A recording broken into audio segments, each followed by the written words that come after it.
ನಮಸ್ಕಾರ ಸ್ನೇಹಿತರೆ, ಈ ವಿಡಿಯೋದಲ್ಲಿ ನಾವು ಭಾರತೀಯ ಸಂಸ್ಕೃತಿಯ ಅತ್ಯಂತ ಪವಿತ್ರವಾದ ಮಂತ್ರ ಗಾಯತ್ರಿ ಮಂತ್ರದ ಬಗ್ಗೆ ತಿಳಿಯೋಣ.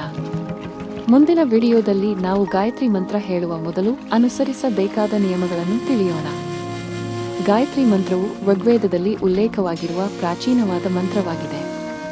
ಋಷಿ ವಿಶ್ವಾಮಿತ್ರರಿಗೆ ಬ್ರಹ್ಮದೇವರು ಈ ಮಂತ್ರವನ್ನು ನೀಡಿದ್ದಾರೆ ಎಂಬ ಪ್ರತೀತಿ ಇದೆ. ಈ ಮಂತ್ರವು ಹಿಂದೂ ಧರ್ಮದಲ್ಲಿ ಅತ್ಯಂತ ಪವಿತ್ರವೆಂದು ಪರಿಗಣಿಸಲ್ಪಟ್ಟಿದ್ದು, ವಿವಿಧ ಧಾರ್ಮಿಕ ಮತ್ತು ಆಧ್ಯಾತ್ಮಿಕ ಚಟುವಟಿಕೆಗಳಲ್ಲಿ ಪ್ರಮುಖ ಸ್ಥಾನವನ್ನು ಹೊಂದಿದೆ.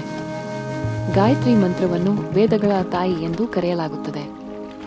ಗಾಯತ್ರಿ ಮಂತ್ರದ ಅರ್ಥ: ಓ ದೈವಿಕ ತಾಯಿಯೇ, ನಮ್ಮ ಹೃದಯಗಳು ಕತ್ತಲೆಯಿಂದ ತುಂಬಿವೆ.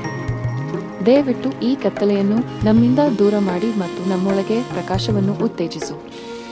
ಸಂಕ್ಷಿಪ್ತವಾಗಿ ಮಂತ್ರದ ಅರ್ಥ: ನೀನು ಸಂಪೂರ್ಣ ಅಸ್ತಿತ್ವ, 3 ಆಯಾಮಗಳ ಸೃಷ್ಟಿಕರ್ತ. ನಾವು ನಿನ್ನ ದೈವಿಕ ಬೆಳಕನ್ನು ಆಲೋಚಿಸುತ್ತೇವೆ. ನೀನು ನಮ್ಮ ಬುದ್ಧಿಯನ್ನು ಉತ್ತೇಜಿಸಿ ನಮಗೆ ನಿಜವಾದ ಜ್ಞಾನವನ್ನು ದಯಪಾಲಿಸು. ಓಂ ಭೂರ್ಭುವಃ. ಇದು ಮೂಲ ಪ್ರಣವ ಮಂತ್ರವಾಗಿದೆ. ಭೂಮಿ, ಆಕಾಶ ಮತ್ತು ಅಂತರಿಕ್ಷವನ್ನು ಸೂಚಿಸುತ್ತದೆ. ಮೊದಲನೇ ಪದ ಓಂ. ಇದು 3 ಅಕ್ಷರಗಳಿಂದ ಕೂಡಿದೆ. ಇದನ್ನು ಪಠಿಸುವುದರಿಂದ ಧನಾತ್ಮಕ ಕಂಪನ ಉಂಟಾಗುತ್ತದೆ. ಭೂ ಎಂದರೆ ಭೂಮಿ, ಭುವ ಎಂದರೆ ಆಕಾಶ, ಸ್ವ ಎಂದರೆ ಸ್ವರ್ಗ, ತತ್ಸವಿತುರ್ವರೇಣ್ಯಂ. ತ ಎಂದರೆ ಪರಮಾತ್ಮ ಅಥವಾ ಬ್ರಹ್ಮ, ಸವಿತುವ ಎಂದರೆ ದೇವರು ಅಥವಾ ಬ್ರಹ್ಮಾಂಡದ ಸೃಷ್ಟಿಕರ್ತ, ವರೇಣ್ಯನ್ ಎಂದರೆ ಆರಾಧನೀಯ. ಇದು ಸೃಷ್ಟಿಕರ್ತನಾದ ಸೂರ್ಯನನ್ನು ಸೂಚಿಸುತ್ತದೆ. ಭರ್ಗೋ ದೇವಸ್ಯ ಧೀಮಹಿ.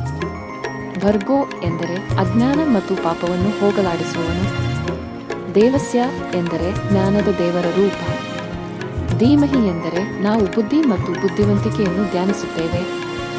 ಸೂರ್ಯನ ಬೆಳಕಿನಂತೆ ನಮ್ಮ ಮನಸ್ಸನ್ನು ಬೆಳಗಿಸುವ ಜ್ಞಾನವನ್ನು ನಾವು ಧ್ಯಾನಿಸುತ್ತೇವೆ. ಧಿಯೋ ಯೋ ನ ಪ್ರಚೋದಯಾತ್. ಧಿಯೋ ಎಂದರೆ ಬುದ್ಧಿ, ಯೋನ ಎಂದರೆ ನಾವು, ಪ್ರಚೋದಯಾತ್ ಎಂದರೆ ಪ್ರಕಾಶಿಸು ಎಂಬ ಅರ್ಥವನ್ನು ನೀಡುತ್ತದೆ. ನಮ್ಮ ಬುದ್ಧಿಯನ್ನು ಪ್ರೇರೇಪಿಸುವಂತಹ ಜ್ಞಾನವನ್ನು ನಮಗೆ ದಯಪಾಲಿಸು. ಗಾಯತ್ರಿ ಮಂತ್ರವು ಭಾರತೀಯ ಸಂಸ್ಕೃತಿಯ ಅಮೂಲ್ಯವಾದ ನಿಧಿಯಾಗಿದೆ. ಈ ಮಂತ್ರವನ್ನು ನಮ್ಮ ಜೀವನದಲ್ಲಿ ಅಳವಡಿಸಿಕೊಂಡು ಆಧ್ಯಾತ್ಮಿಕ ಪ್ರಗತಿಯನ್ನು ಸಾಧಿಸೋಣ. ಧನ್ಯವಾದಗಳು.